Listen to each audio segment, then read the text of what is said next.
Premier Danielle Smith united with Saskatchewan Premier Scott Moe on Tuesday, holding a joint press conference in Lloydminster to announce how the two provinces plan to collaborate to strengthen demands both premiers have made to the federal government. Because we've decided that enough is enough.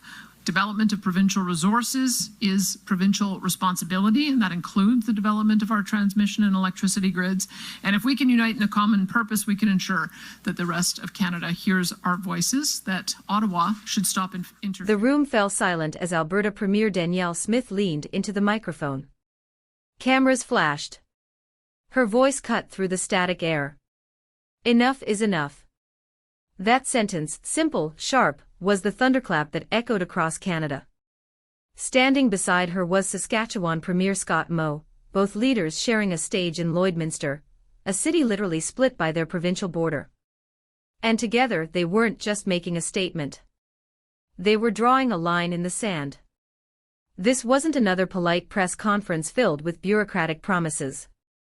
No, this was a declaration of defiance. Two provinces, tired of being ignored, were now united under one demand: Ottawa must stop interfering in how they run their own economies, their own resources, their own futures.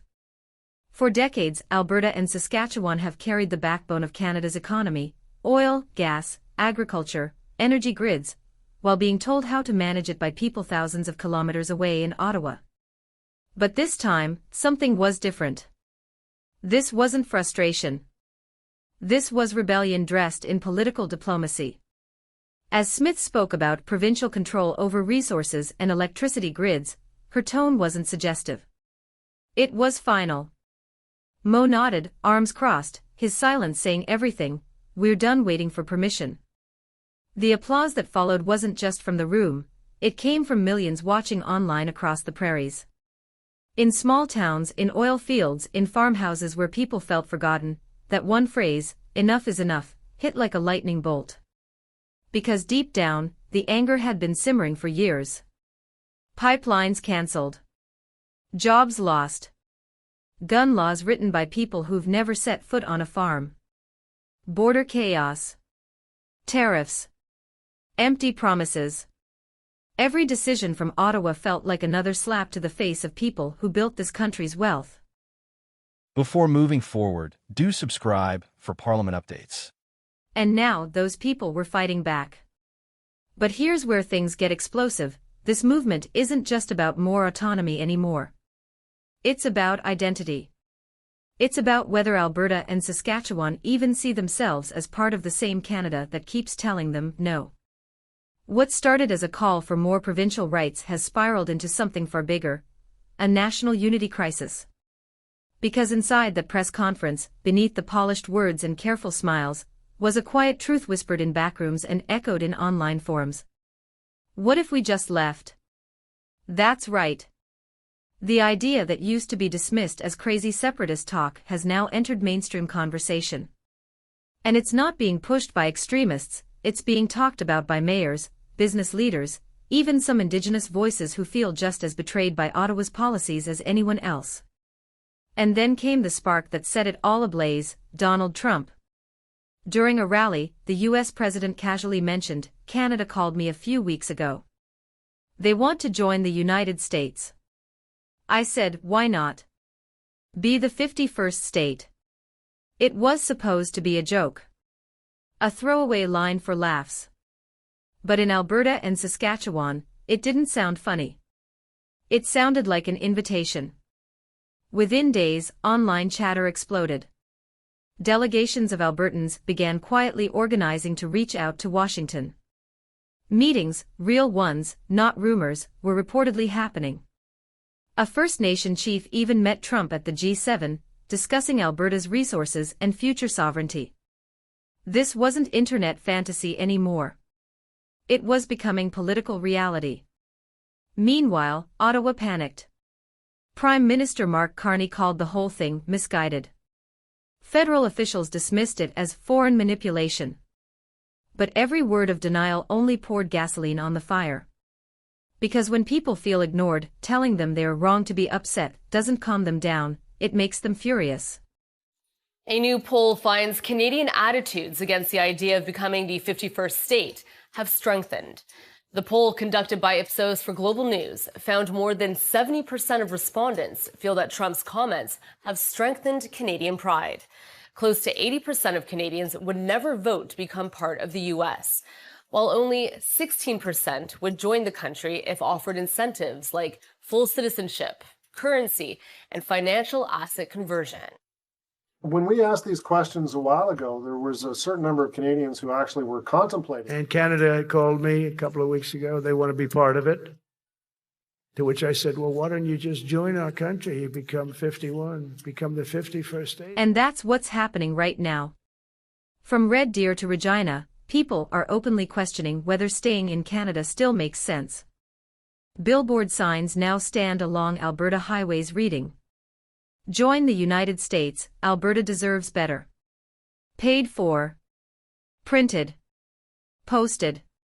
That's not a meme. That's money being spent to spread a message that once would have been unthinkable. Because at its core, this isn't about politics anymore. It's about respect. It's about people who've watched their pipelines die, their industries strangled by red tape, their communities portrayed as villains for wanting to work. They're done apologizing for wanting prosperity. When Ottawa talks about national unity, Alberta and Saskatchewan hear something else: control. When Ottawa says environmental responsibility, they hear economic punishment. When Ottawa says gun reform, they hear, you don't understand our lives. And for the first time, a lot of people are wondering, what if they never will? That's the dangerous part. Not the words. Not the headlines. But the realization spreading through two provinces that maybe, just maybe, Canada has already left them. By the time the press conference ended, one thing was crystal clear: this wasn't a stunt. It was a warning. Either Ottawa listens, or Alberta and Saskatchewan will find someone else who will. Because unity isn't built on geography. It's built on respect. And that respect is running out fast. You could feel it, the country holding its breath. Because that joint press conference wasn't just another headline. It was the sound of Canada's western heart snapping in two. Ottawa tried to downplay it, of course. Politicians called it theatrics. The media called it a cry for attention. But the truth? This wasn't attention-seeking. This was survival instinct. Alberta and Saskatchewan have been shouting into the void for years, and now the void is shouting back. And then came the Trump shockwave. When Donald Trump said Canada should just join the United States, most Canadians laughed. Late-night hosts joked about it. But in Alberta and Saskatchewan, that one line hit like a thunderclap. Because for a growing number of people there, it didn't sound crazy anymore. It sounded like freedom. And that's the part nobody in Ottawa wanted to admit, the part that terrified them. Because when people start asking, what if we left, they're not just being dramatic, they're beginning to believe they can. Within days, quiet delegations started forming. A small but serious group of Albertans began drafting what they called a petition of intent, a document outlining what a transition to U.S. statehood might look like. Behind the scenes, calls were reportedly made to Washington officials, exploring the legal, political, and economic pathways for such a move. Sound impossible? Maybe. But history is full of impossible moments, right up until they happen. Meanwhile, Premier Danielle Smith and Premier Scott Moe didn't mention U.S. statehood directly, but they didn't have to. Their message was clear enough. If Ottawa doesn't change, the provinces will find a way to change Ottawa. And then came the billboard. Along Alberta's Highway 2, a massive sign appeared. Make Alberta the 51st state. Drivers stopped. Photos flooded social media. Comment sections erupted. Some people called it treason. Others called it truth. And that's when it became real. This wasn't a late-night Reddit thread anymore. It was the conversation happening in coffee shops, oil rigs, and family dinners across the prairies.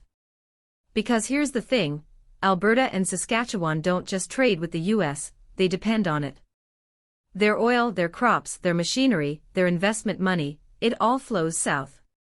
The economic map already tilts toward America. The paperwork still says Canada, but the bank wires tell a different story. We asked these questions a while ago. There was a certain number of Canadians who actually were contemplating what an offer from the United States would be, particularly if they thought that they could have their investments valued in American dollars and we would have all the rights of being an American citizen. There was a certain percentage of Canadians who thought that that would be something worth considering. We don't think that anymore. And it's probably a combination of what we saw in the election campaign, people coming to terms with it and saying, actually, I'm really like being a Canadian. The survey also finds the number of Canadians who consider Trump's 51st state comments as a serious threat has also not 50. Oh, that's misguided. That's misguided. That's all right. It's all right. It's all right. These weren't wrong. They want us to be the 51st state. They want to break us. They want to break us so they can own us. They want our resources. So when Trump said, "Join us," it didn't sound like mockery. It sounded like confirmation of something everyone in the West already knew: they're more connected to Houston than to Ottawa.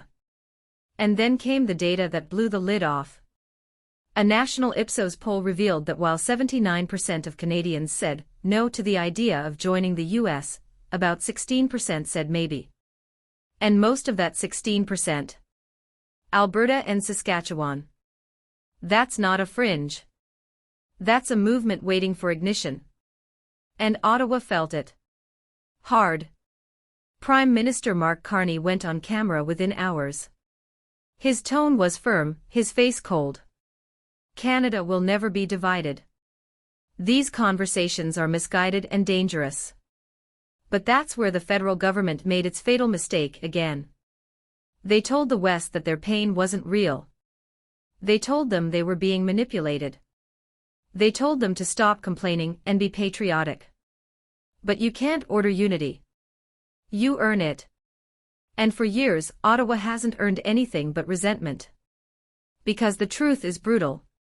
The pipeline cancellations killed dreams. Gun bans insulted entire cultures. Tariffs cost jobs. And the federal silence on border chaos made rural communities feel abandoned.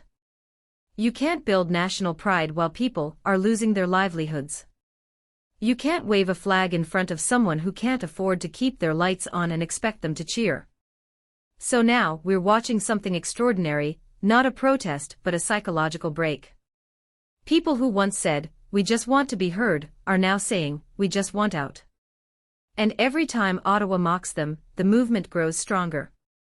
Every dismissive headline, every late-night joke, every politician rolling their eyes, it all becomes fuel. Because nothing spreads faster than the feeling of not being taken seriously. Here's the quiet truth: this isn't about hating Canada. It's about feeling like Canada stopped loving them back. And when that happens, when pride turns into pain, people start looking for exits. Now, not everyone in the West wants separation. Most Albertans and Saskatchewanians still believe in Canada, but their patience is gone. They want action, not talk. They want pipelines built, not studied. They want policies shaped by people who actually live the realities they govern. And if they don't get it soon, the conversation will shift from what if to when. Even opposition leaders in the West are starting to soften their tone. What used to be dismissed as radical is now being framed as understandable. That's how fast the Overton window is moving. And all of it, every ounce of anger, every speech, every billboard, traces back to one question Ottawa never seems to ask. What does the West actually need? The premiers say it clearly: lift the tanker ban, stop blocking projects, respect provincial control over energy. Let us do what we do best: build, produce, export, thrive. That's not rebellion. That's common sense. But if Ottawa keeps answering every Western plea with another regulation, another lecture, another delay, then what's left to save? You can almost feel the ground shifting beneath the country's feet. A political earthquake, building pressure. Because unity isn't held together by law, it's held together by belief. And that belief, right now, is cracking. Imagine it, one day, a vote. A referendum. A choice between staying in a country that keeps saying no or joining one that says yes. It sounds outrageous, but so did Brexit once. So did Trump's first campaign. So did Alberta and Saskatchewan standing side by side in open defiance of Ottawa. But here we are. And here they stand, together, louder than ever.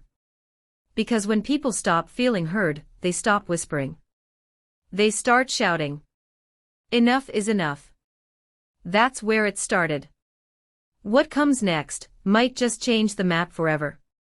Canada debates.